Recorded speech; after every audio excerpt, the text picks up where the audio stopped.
because he is Indian cricket right now. He's so powerful within the game, and rightly so, he's such a wonderful player. The second test match of England's tour of India is underway, and after play, this is the place to be.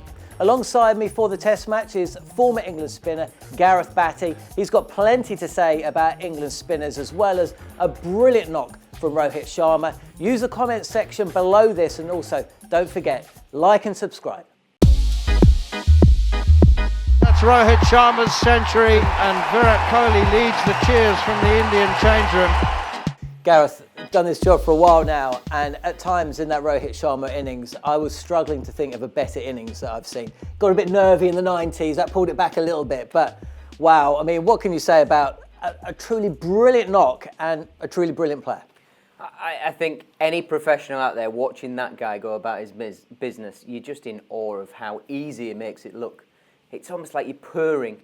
As he takes guard, everything he does is just effortless and sophisticated and cool and classy. He's just a brilliant sort of craftsman of his game, and the way he played today. He added a bit of power in there, smacked a few into the stands, then added a bit of touch and manipulated the field beautifully. It was a joy to watch. I'm sure the England boys didn't see it that way, but you won't see many better innings. The thing is, at one end, it was like there was grenades going off, there's bits of the pitch flying out, you know, edges just dropping short, batsmen threw the shots too early or too late, big spinners.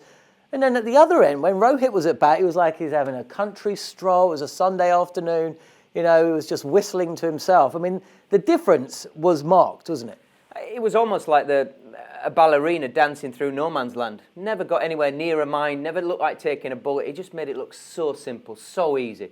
And I think that's the mark of truly wonderful players, so talented. I think the number's something like his 7th, or was it his 5th or 4th, something like that, of 150 plus in Test cricket. I mean, that's just phenomenal. The conversion rate and the way he went about it. And he was really disappointed that when he got out, he was trying to hit it in front of square and roll his wrists over the ball. I think if he'd have gone whole hog at it, he'd have smacked it into Rose's head. It was just that in-between shot that the mere mortals do, and that was the first time he'd done it all day, the first mistake, really. A ballerina dancing through no man's land. You don't get that with Steve Harmison. Virat Kohli. 5th ball of his innings. Oh, it's bowled him! Moeen Ali's got one to absolutely rip! Virat Kohli is standing there completely dumbfounded, saying, how was that? Are you sure that has bowled me? So what about India then? Because there was a huge moment in that morning session. Moeen Ali getting one to spin out the rough. Virat Kohli expansive on the drive, and he looks behind him. He can't believe he's been bowled. It's okay. He didn't review the bowled. Not even W.G. Grace would do that, but it did kind of look like it at the time, didn't it? But what a moment for England and India. Yeah, I mean, firstly, that's just sort of waxed lyrical about how good a ball it was. The ball drifted out from Moeen, enticing the big drive from Kohli, and then it dropped and spun through the gate and rattled into the top of off and middle. Kohli, in disbelief, sort of turned round at the keeper and gone, well, you've taken the bails off. I don't believe this. I'm too good a player for that to have happened. And there was almost a hush around the ground. 15,000 people, and we've been desperate to get the fans in. They've been desperate to see their leader, their captain, get some runs. And then it was all just upheld. It was out. It was a beautiful piece of bowling, and it all sort of ended in a little bit of sort of quietness and disappointment, I suppose, from an Indian point of view. From an England point of view, the cock-a-hoop, they can't believe they've got the prize wicket for no runs. Well, look, you know Moeen Ali really well, but you also played against Virat Kohli. You bowled to Virat Kohli in India. Give us an idea of the challenge that faces a spinner. You know he's never got out for a duck, by the way, playing against a spinner in any form of the game. But give us an idea of the challenge that faces you, not just in terms of the technical side of things, but the mentality as well. Yeah, and it's kind of like the crowd is always with him. So once he gets going, that extra momentum, it's not just a great player that you're facing. There's also the added pressure of the crowd, and you feel that every single he gets, the jumping on it. He's quick between the wickets as well as quick on his feet. So your margin for error is very small in length. And it just feels like it's really imposing. You know you're in a contest. And I think for England to get him out as they've got him out in the first 2 Test matches, first innings, I think is a bit of a psychological thing. Because he is Indian cricket right now. He's so powerful within the game. And rightly so, he's such a wonderful player. I think it's a real notch in the sort of feathers for England. And look, you bowled against him.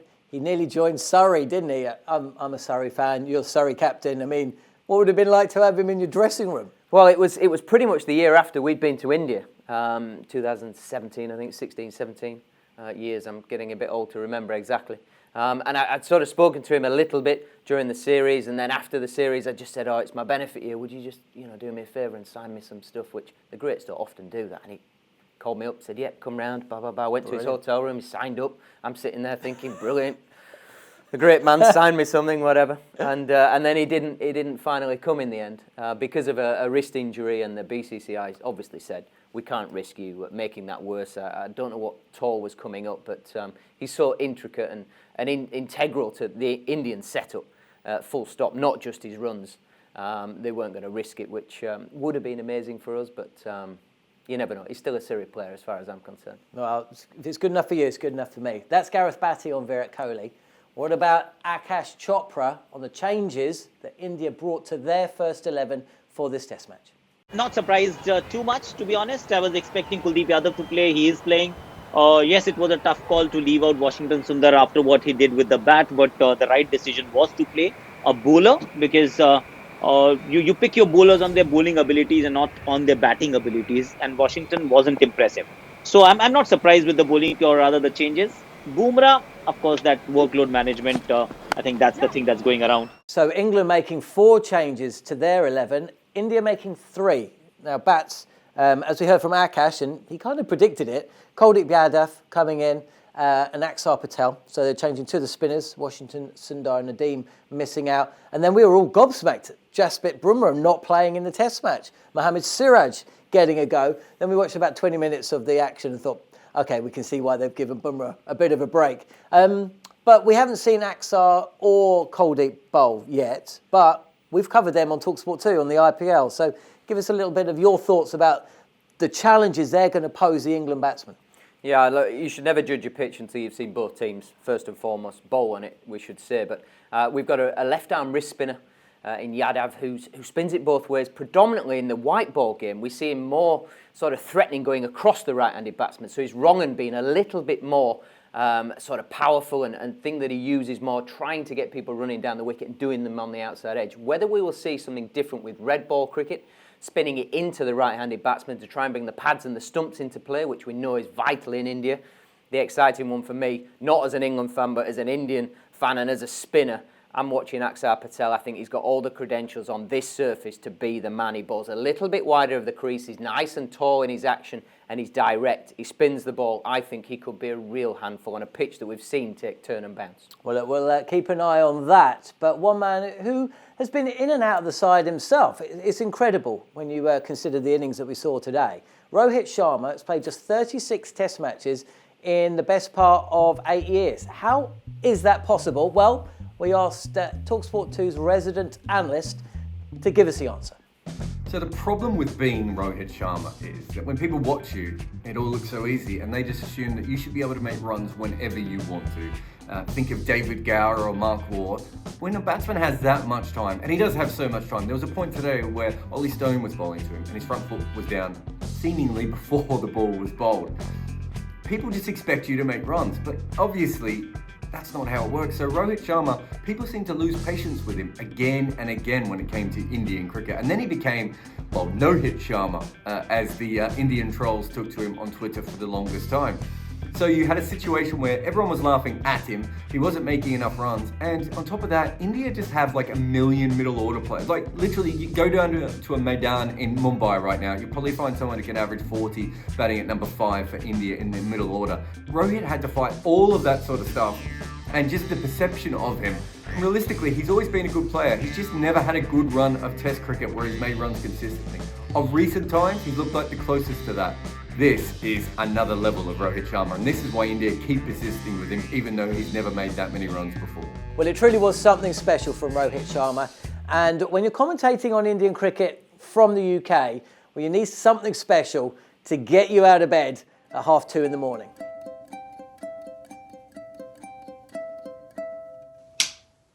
Good morning. It's 2:45. and not a great night's sleep tonight, but last night. Tails is the call. Heads, Virat, you won the toss. What do you make of this wicket, and what have you decided to do? Yeah, look, it's a good wicket. I think day one is going to be pretty good for batting, and we expect the pitch to slow down and roughen up drastically from day two onwards. So yeah, it's a good toss to win for us to get in as batsmen and put big runs on the board. I tell you what, Bats, in terms of laugh of the day, well, Kohli had to stop himself laughing when he won the toss. It was an important toss to win in the first Test match. Has it been an equally important toss to win in the second Test match? Even more so? I think even more so from how we've seen the ball react on this first day. I think the ball has done plenty. There was plenty of help for the spinners. I think India will be incredibly happy with getting the 300 runs in the day. Unless the surface all of a sudden starts getting better, that is one heck of a first innings total already. There's definitely challenging balls on that wicket. I think, as you saw with Rohit Sharma and Rahane, that once you get a partnership going, and that with that older ball, it can get a little bit easier. So we have to certainly believe that we can do the same when we come to bat. So my stat of the day, did you know it's only the second time India have ever scored 300 on the first day in Chennai, which is pretty incredible when you consider how long they played there and just how good they are. Looking ahead to day two, we've just heard from Jack Leach as well. Now, on commentary, Darren Gough said of England's three spinners, Moeen Ali, Jack Leach and Joe Root was the best of the three. England cannot afford for that to be the case at the end of day two and when they bowl again. Yeah, I think what Gough is sort of alluding to is that the fact that we almost needed the spinners to attack and defend in the same breath.